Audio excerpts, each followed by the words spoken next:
Hello and welcome to another episode of Joe's Knows NFL. This is our week one episode. Came out with our preseason one earlier last week, but now we are finally with you. Football is finally on the horizon. Thursday night is right next to us. Big game coming up on Thursday night. We're going to be breaking down all of our weekday games and our weekend games, giving you all of our predictions. But for your crew today, it's Giacomo Imprelli, joined here by Dominic Urbafina, Richie Zangar, and Izzy Metal.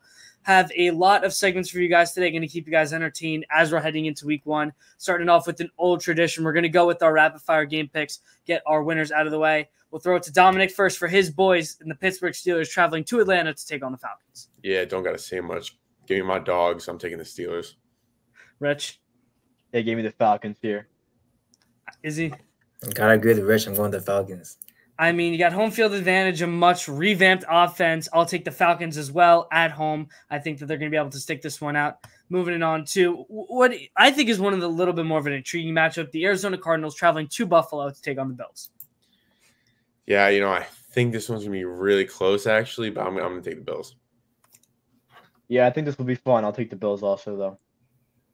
I'm seeing a blow. I'm going to go with the Bills. I think a blowout's a little bit of a stretch, but I am also going to go with the Bills. 4 takers for the home team, which is a little risky considering how many weapons Josh Allen lost, but nonetheless, that Buffalo crowd will be rowdy for their opening day. Tennessee Titans going to Chicago to take on rookie quarterback Caleb Williams. Yeah, give me Caleb Williams.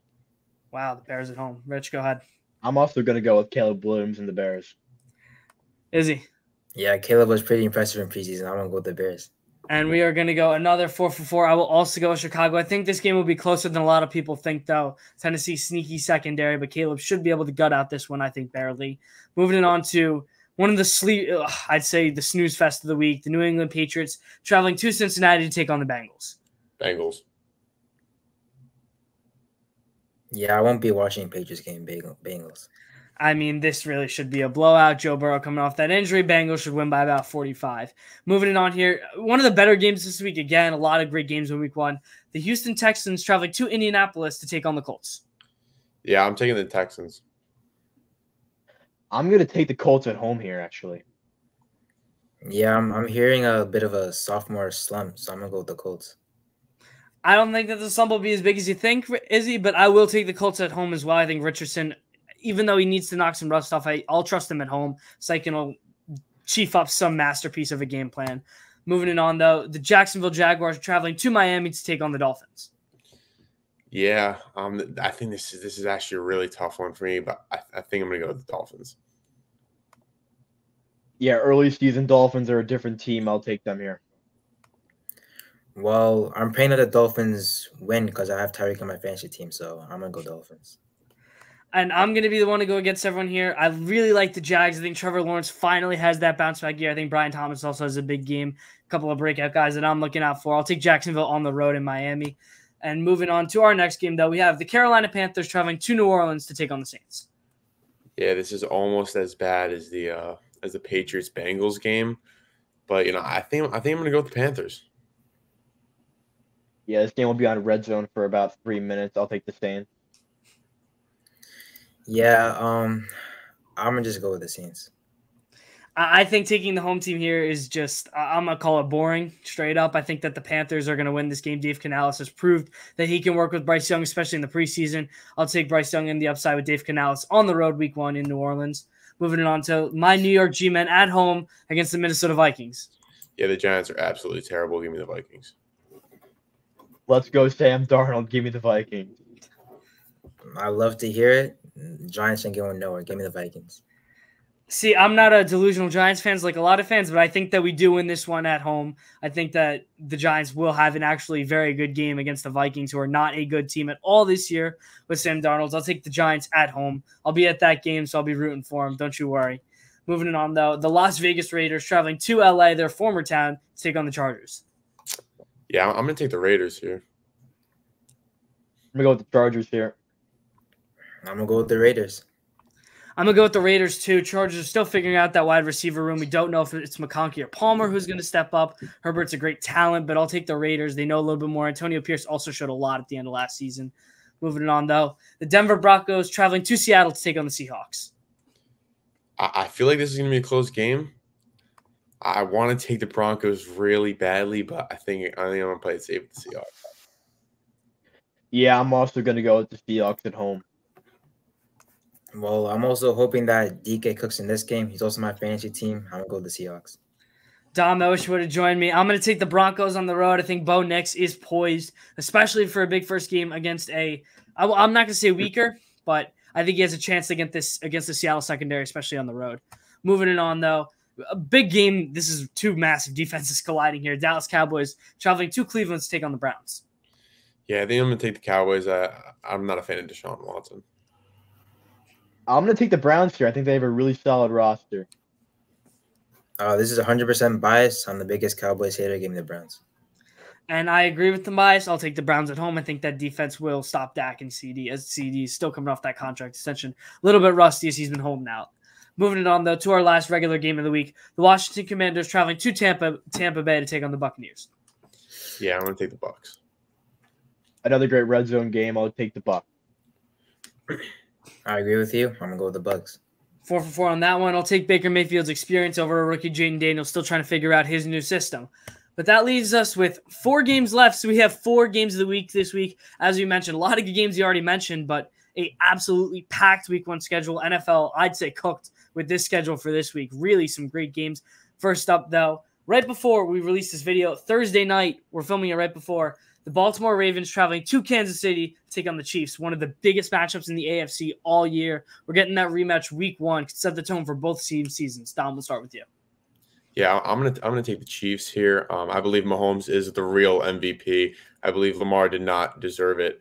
I believe with the Chiefs additions that they have made, that I think they're just gonna have another wonderful season. I also think that the Ravens, they add Derrick Henry. That's a big addition, but I don't think he's going to make that big of an impact that people think he is. Rich? Yeah, unfortunately, I'm going to have to go against my guys and take the Kansas City Chiefs winning. It's banner night. They improved their wide receiver core a lot since their last meeting, and I still kind of question the Ravens' defense coming out the gate versus the Chiefs. This might be the first hot take of the segment. I'm gonna go with the Ravens. I feel like Derrick Henry and Lamar Jackson is just a really good duo back there. And yeah, I think I'm gonna go with the Ravens. It's gonna be a close game, a really close game. But if you think about players like Travis Kelce on the Chiefs, he's gonna have to go against Kyle Hamilton, who was first-team All-Pro safety. The Ravens have a really underrated defense. I think the Ravens will just barely get this done. Yeah, this is more on a personal note. I think I've matured a little bit, especially as a delusional Lamar hater. I'll give him more credit, especially now than I did last season, but I'm still going to go with the Chiefs at home. I agree with almost everything Dom said. He really is the real MVP. I think there's no way that they lose at home in this game. Moving on, though, we have a Friday night game this week, a little bit of a rare occurrence. In Brazil, the Green Bay Packers going to Brazil, but they're going to be taking on the Eagles in Brazil on a Friday night. Dom, we'll start with you again. Yeah, Glock, and they're going to have something to say about this, but I actually think the Eagles are going to win by a decent margin in this game. I believe, the addition of Saquon, I just believe their backfield is just going to be unstoppable, and the weapons that they already have with A.J. Brown and Devonta Smith. I mean, I think they'll blow them out. Well, yeah, I'll also take the Eagles in a great game. Their offense is just one of the best I've seen on paper, and I think this Eagles team is going to start off hot after ending the season really, really bad. Yeah, I have to agree with all of you guys because I'm an Eagles fan, maybe, but no bias aside, I feel like they have the best wide receiver trio in the league with Brown, Smith, and Dotson. The addition of Saquon playing with a much better O-line than his situation at the Giants, and also hired a new defensive coordinator in Nick Fangio. I feel like last year their defense was all over the place, and now with the new defensive coordinator, I feel like they'll be a lot more solid defensively. So I'm gonna go with the Eagles. Yeah, I'm gonna make this the least biased pick that I possibly can, but I've said it so many times. I'm an advocate for Jordan Love, statistically the best quarterback in the second half of the year last year. I don't think that any regression is due for this guy. I mean, he looked like an absolute baller in the second half of the year, went into Dallas and killed the Cowboys in the playoffs. I'm a big fan of him. I'll take the Packers week 1. Again, I really think, especially for the Packers more than the Eagles, this game will set the tone for their season. I think if they go to Brazil and they maul the Eagles, this is going to look like a very promising season for a very young Packers team, especially against a big-time opponent in prime time. but that is a massive Friday night game. But moving on to Sunday night game, an even bigger game. This happened in the playoffs, and it's been a revenge game. Two quarterbacks that flip teams, Matt Stafford and Jared Goff. The LA Rams are going to travel to Detroit to Ford Field to take on the Lions. Yeah, I don't think this will be that close of a game as people think. I think the Lions have probably the best roster in the league, if not the 49ers. So I think they should blow them out. I am going to go with the Rams in a little bit of an upset. I think from when the Lions eliminated them last year in the divisional round, I think that they're just going to come out angry. I think they're going to get their revenge this year. I'm really seeing an offense versus offense game because I feel like both teams have really good offense. If you look at LA, they have Kupp and Nakua as that wide receiver duo, which is really, really good. But the Lions also have St. Brown and Laporta at tight end, who had a really good rookie season. I'm just going to say the Lions with a really, really close score. Yeah, I think this will be a lot of a closer game than you think. I'm the biggest Detroit advocate on the show. I'll say that right now. I think that they're one of the best teams in the league. I think this is such a trap game, though. At home, Matt Stafford revenge game. I'll take the Rams in this one. And I think the Lions could finish with maybe the best record in the NFL. Maybe a little crazy, but I really think that the Rams are going to just go into Ford Field. And I don't think they're going to curb stop them, but I think that they'll win by a decent margin. I think that they're going to get the revenge. Like Rich said, I think that they're going to be very angry going to Ford Field. Moving it on, though, for our last game of the week, the New York Jets and Aaron Rodgers coming off that torn Achilles going to San Francisco to take on the 49ers. Yeah, this is really, really tough. I think I'm going to go with the Jets here. I'm not a fan of Brock Purdy. I believe that he's very overrated. I believe that the Jets defense will clamp him. I understand they just re-signed Ayuk and Trent Williams, but I don't know, with healthy Rodgers, I think the Jets are going to be wonderful this year. Yeah, this seems like such a Aaron Rodgers game to just smoke the 49ers, but I'm not going to get behind it. I think San Francisco takes the win. Jets defense is fantastic. I just don't think out the gate they're just going to be ready for all the playmakers that San Francisco has.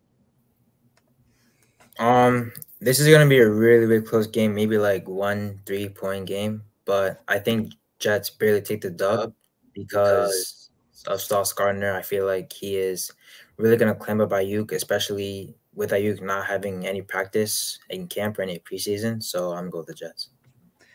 Yeah, I mean, this is a tough one for me, too. I'm going to have to agree with Richie. I think that Rodgers will have some spectacular wins this season, especially if he stays healthy. I just think that out of the gate, you get Trent Williams back at training camp. They just re-signed Ayuk. They'll have a little bit of time to get that rust off. I'll take the Niners at home just because of how experienced they are.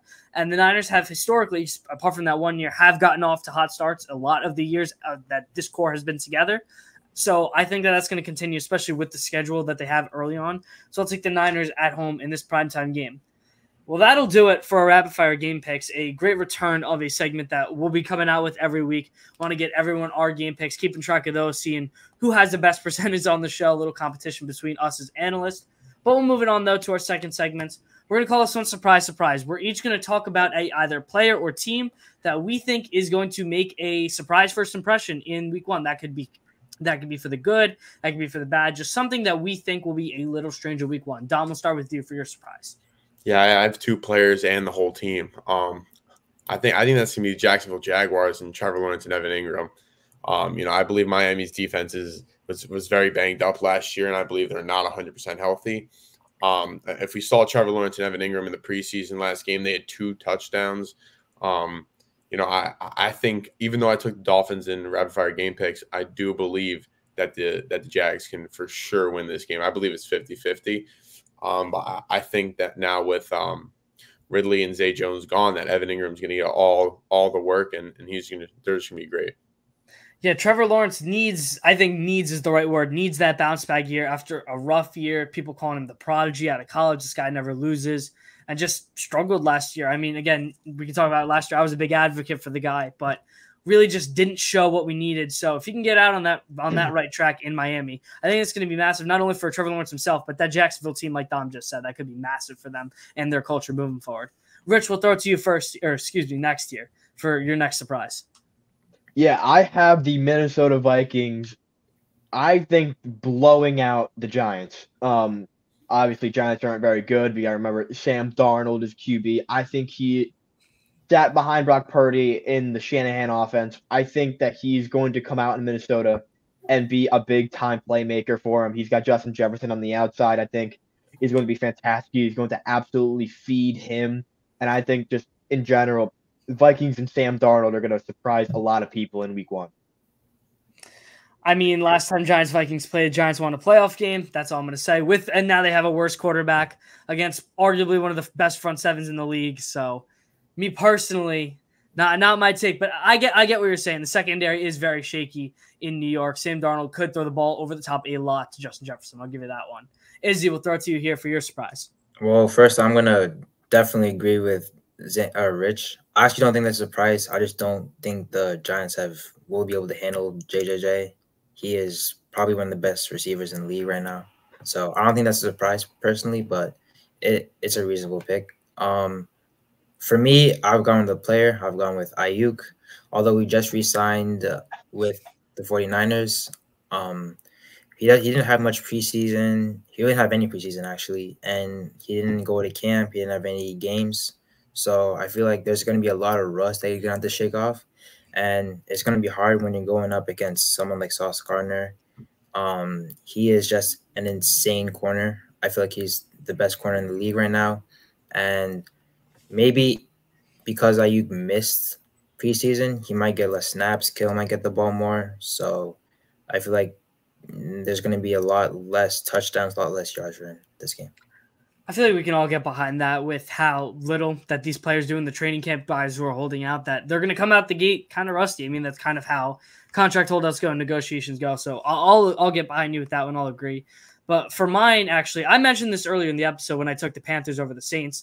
I'm going to talk about Bryce Young and this Carolina Panthers team. I mean, I ripped on Bryce Young a lot last year. Don't get me wrong. I mean, I made some crazy things around him, but I really like the new system that Dave Canales has brought into Bryce Young. I mean, they call him the quarterback whisperer. I mean, he revived Baker's career in Tampa, helped out with Russ and Geno in Seattle. This guy really is a monster. Bryce only had one preseason drive, 6 of 8 for 70 yards and a touchdown, but you put 2 new weapons around him with Xavier Legette and Deontay Johnson, who they brought in from Pittsburgh. I really think that this Panthers team isn't as bad as people think. Honestly, I really think that they can go into New Orleans, especially this week, and win this game. New Orleans for 2024 ranked the 24th defense on PFF.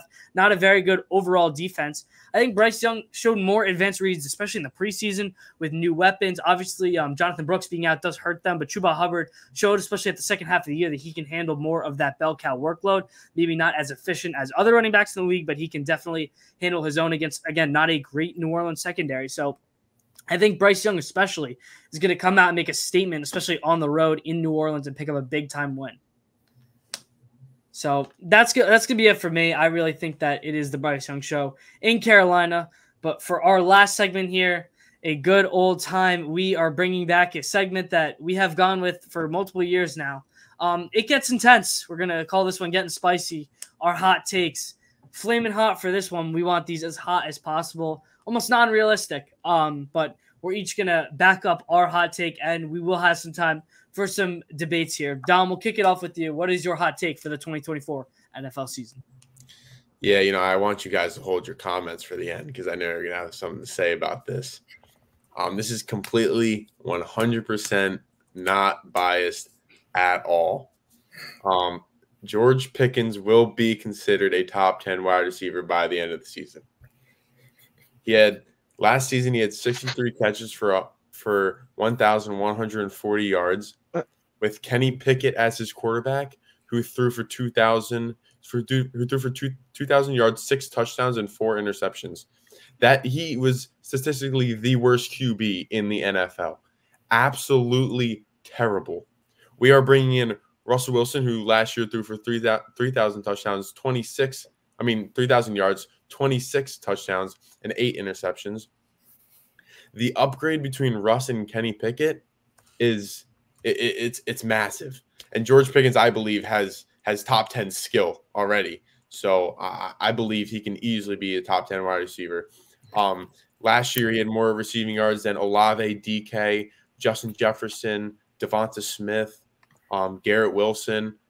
Also, he was 28th in targets, and he still had that many yards. So I believe if he gets even a quarter of the targets he had, he could easily be top 10. Yeah, Rich, I know that the Ravens fan in you is going to disagree here. I'll give it to you first. Yeah, so obviously top 10. Who do you like? You have to have someone missing out in the top 10, like DJ Moore, Brandon Ayuk, Garrett Wilson, Devontae Adams. What one of those guys do you not have? Like, what one of those guys do you have above them? I mean, I can't really predict that right now, but I do believe that. I mean, I do believe Devontae Adams could take a step back. I do believe DJ Moore could take a step back with the weapons around him. Yeah, but also he upgraded on quarterback, like you just said. You used the argument that he upgraded in quarterback. So why can't DJ Moore do the same? I'm just saying DJ Moore had a wide receiver room to himself. He got all of the targets. You're bringing in Keenan Allen, who last year had an amazing year, and you're also drafting a rookie wide receiver top 10. So, that also brings in you got to feed your wide receivers. They're not going to only throw it at DJ Moore like they did last year. I think that's a very valid argument there. Izzy, I'll throw to you real quick for any comments you got about this one. Well, I can name, if you want me to, I can name at least like 15 receivers that will definitely be better than Pickens. Yeah. Name them. All right. So we got Justin Jefferson, Tyreek, Jamar, CeeDee Lamb, AJ Brown, Devontae Adams, St. Brown, Ayuk, Kupp, Debo, Stephon. DJ will still be better, I think. You might as well just stop there because Garrett Wilson, Marvin Harrison. Once you can't say Marv. You cannot say Marv is automatically better than Pickens. He could go for 700 yards this year, and I still wasn't done. Anybody Puka, past that, George Pickens easily. Puka will still be better, definitely. Garrett Wilson will be better. Tell the future. What? You can tell the future. No. Yes, they will. Yes, they know for a fact. They all will be better than Pickens. You know for a fact Puka's going to be better. I don't believe that. You heard it here first. Izzy Metal can tell the future on Joe's No Sports shows. No. First. Don't worry. We will talk about it at the end of the season. We will. Yeah. I mean, again, for me, realistically, I don't think it's awful. Personally, like I'm not avidly against it. I think top 10 is a bit egregious based on just the skill level of guys in the league, but if he gets force-fed, which could possibly happen, I think it's possible. Talk about skill. Have you seen George Pickens' skill?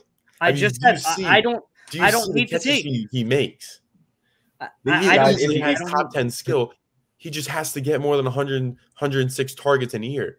The top wide receivers are getting 150 plus. So we'll see. If he gets that, he's going for 2,000. Okay, so we'll see what targets he gets moving into the season, and we can come back and see how productive he was and more of the targets, which zero reason he shouldn't be getting all the targets that he needs this year. Zero reason. So when we can come back to this, once this season's at an end, we can see where his target share and his yardage compare to other receivers in the league.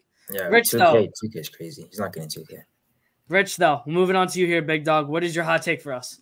Yeah, I'm just going to end the segment right now saying Dom is a massive biased Steelers fan. So anyone watching at home doesn't know that already. There it is. All right. Hot take. I think the Buffalo Bills are gonna go 8-9 this year. When I look at this roster, all I see is the loss of Stephon Diggs, Jordan Poyer, Micah Hyde, Tre'Davious White, and Matt Milano out for the year. They need to be addressed. And when I break down the schedule, I only do see 8 wins. I broke it down. I have them taking losses to the Dolphins, Jets, Lions, Rams, Chiefs, Niners, Colts, Texans, and Ravens. And those are all very, very good teams, playoff teams. I think they have a very tough schedule, and Josh Allen still turns the ball over way too much in big games. He is a fantastic playoff quarterback, but he cannot turn the ball over like he has been. Dom, we'll throw it to you first here for your rebuttal. Yeah, I don't even have a rebuttal. I actually completely agree. I don't think that's even hot at all. I actually do think the Bills are not going to have a good year at all. So yeah, I agree. I mean, I'll speak real quick before Izzy. I actually don't hate it at all. I think that they're going to get 9 instead of 8, but I think that range is very solid just because of the lack of receiver depth that Josh Allen has. Now, again, I am one of the biggest Josh Allen advocates that you will see on the show, but he doesn't have the help, and losing Matt Milano, especially on the defensive side of the ball, kills Buffalo. Oh my God, it massacres their season. Like it's going to be rough. And Rich, you did mention they have a extremely tough schedule, so. Again, maybe not the hottest one in the world, but definitely something I can more get behind. Izzy, I'll throw to you real quick before we move it on. Yeah, I could agree with all three of you guys, especially with them losing players like Stephon and just a lot of their receiver core, offensive core. I feel like there's a good chance that they finish probably third in their division because of how good their division is with Miami and New York, with Rodgers being a coin flip. But Josh Allen's still an amazing quarterback. Maybe with his receiving options, he might not get as many good stats, but 9 wins, I feel like it's pretty reasonable. And Izzy, with that being said, I'll throw it right over to you with no further comments on that take. What's your hot take here? Yeah, this has 0% bias, by the way, guys. Absolutely 0% bias. I feel like the Cowboys will not get over 8 wins this season at all. I feel like in that NFC East, I feel like they'll be closer to the Commanders than they will to the Eagles. I'm saying this because I don't know. I just don't like how the situation is between CD and the general manager. I feel like that's going to be a big problem. They lost Dan Quinn, their defensive coordinator, last year, which he was an amazing defensive coordinator, and it's going to be really hard to replace him. They also lost a lot of players in their O-line, which is a bit of a problem. And for comparing it to the Cowboys, I feel like Jaden Daniels has a lot of upside. I feel like he could have a really good season. Also, Brian Robinson, I feel like they could have a really good season. Yeah, I feel like the Cowboys just will struggle, especially because of their schedule in the beginning. It's really rigorous. It's more easier around Thanksgiving time, but I feel like, yeah, I don't think the Cowboys will get over 8 wins. I feel like they might have a bit of a stretch at the end, but they're gonna have a rough start. Dom, 30, you're here first. Yeah, I disagree. I do think the Cowboys are going to have an underwhelming year, but I don't think below 8 wins is. I think they'll have probably 10, if I could say. And they made no additions. I mean, I believe that CD is now definitely very happy after his payment, so I don't think there is anything going on between the general manager. And you know what you're going to get out of Dak. And you probably know what you're going to get out of CD. It's just if they can fix their running back room, if Zeke can step up or Rico Dowdle or Brandon Cooks, if one person steps up, then they could have a solid year. But I think they're going to end up with probably around 10 wins. Yeah, you can see Rich is not of approval, so I'll just skip over him. He's agreeing with Dom. I'm actually going to agree with the 3 on the right as well. Izzy, I don't hate it, especially as a Giants fan. I want to see the Cowboys lose more than ever, but I don't see 8 wins. I think they're at least a 9-win team. I think that one more. If you said they got 9 wins, I'd agree with you. I think 8's a little too steep. I do agree with you, though, what you said about the Commanders. I think that they're going to be a sneaky good team, especially if Jaden Daniels can produce at quarterback. I think that they're a much tougher opponent, especially later in the season once he's comfortable. But I don't hate it, but I'm not going to agree with it. 50-50 on it. Not the worst thing in the world. Maybe it was a bit too much hate. I feel like 9's been reasonable. 8's just me hating. 9. I'd personally get behind you with that, but I say stick to it. That's your hot take. So gotta go with that little bit more steepness. I'll move it on to mine though. I believe that I definitely have the most controversial one that I will get the most hate for, but I have my reasoning. So I'm actually gonna go with a couple of rooks here. Bo Nix. I think he is going to lead all QB rookies in passing, in almost every stat. And the reason why I'll tell you this is because passing wise, we all agree it'll be between Bo Nix and Caleb Williams. Jaden Daniels is too much of a roster to compete in passing yards, completion percentage, or anything like that. Bo Nix in his preseason game had 77% completion percentage. In college, if you look at the numbers, Bo Nix each year at Oregon and at Auburn slowly increased his passing volume. So not only did he increase his number of passes thrown per year. His completion percentage went up. His deep ball threat went up, and almost every single number that you can find in as a passer, Bo Nix improved upon, while averaging 9.5 average yards his last season at Oregon. So not only was he throwing the ball deeper, he was throwing it more efficiently at a higher rate and had some insane QBR numbers in college. Now, going into the NFL, he's going behind a Broncos line, which is ranked 15th by PFF, which is a middle-of-the-road offensive line. I get that. But as a rookie QB, you don't need all the time in the world. Yes, I get they're a little underdeveloped, but behind a mid offensive line like the Broncos, not the best, not the worst. Bo Nix will have enough time to get that ball out. The one thing that I do believe that you can argue me on is that yes, Caleb Williams has much better weapons. I 100% agree with that. I don't disagree with that at all. But if you just look at the numbers, Bo Nix as a pocket passer is one of the best numbers wise in college, especially. I think that Caleb Williams may have the more impressive year. But I think statistical wise and just overall, I think that Bo Nix can really be the number one rookie QB passer in this year's rookie class. Dom, I'm gonna stop you there.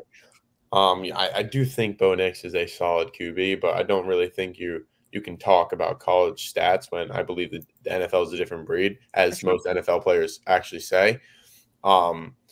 I also think that, Caleb Williams will blow him out of the water passing yard wise, like completely blow him out of the water.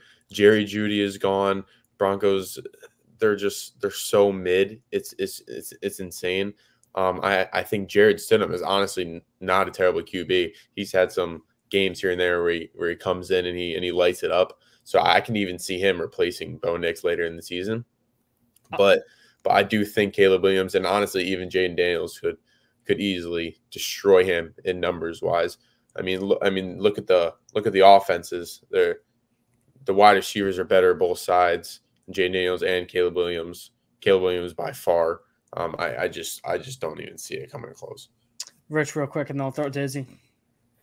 Yeah, I'm gonna have to agree, but I just quickly, I don't know one receiver on the Broncos right now. I don't know who he's throwing the ball to. I see the Bears with DJ Moore, Keenan Allen, and who do the Broncos have? They have no playmakers. Cortland Sutton is not getting it done for Bo Nix. Well, I'm just gonna throw this out there real quick, Izzy, and then I'll throw it to you. The one intriguing prospect, which I've talked about a little bit in fantasy, Troy Franklin, who's actually Bo Nix's college teammate, is now in the Denver Broncos. We've seen college connections work before. Hence Joe Burrow and Jamar Chase. I'm not saying that they will be on that level, but normally college teammates can translate into the NFL because you already have a connection with them. I agree. The Bears receivers are much, much better. I'm not disregarding that. But going back to Caleb Williams, I think he plays too much hero ball. He'll definitely have more interceptions than Bo Nix. I can guarantee that. But overall passing-wise, again, I think it'll be closer than a lot of people think, and that's my point. Is I think it'll be too close that I think Bo Nix has a shot to beat him out. Izzy, I'll throw it to you real quick here for your last argument. Well, if you were looking at preseason, watching Bears games, you could tell that he is a gem. He is going to be really, really good this season. Caleb Williams, I'm talking about. Bo Nix, too. I feel like I could sort of see where you're coming from, but it's just DJ Moore and Keenan Allen, if you're going to include yards after catch, is going to inflate Caleb's stats a lot. And I feel like Caleb will kill every single rookie quarterback on every passing stat because of just his receiving core. I feel like Jaden Daniels and Bo Nix do have a shot. I can see where you're getting your take from, but I just think that receiving core from the Bears is OP for a rookie. Can't disagree with that, but we will check back at the end of the season when we're going to see who ends up being right with their hot takes, but that will do us for here on Joe's Knows NFL. Thank you guys so much for watching. Stay tuned for more NFL and fantasy content. Going to be pumping it out every week for you guys, giving you new and fresh content. We look forward to hearing from you guys next time. Thank you guys so much for watching.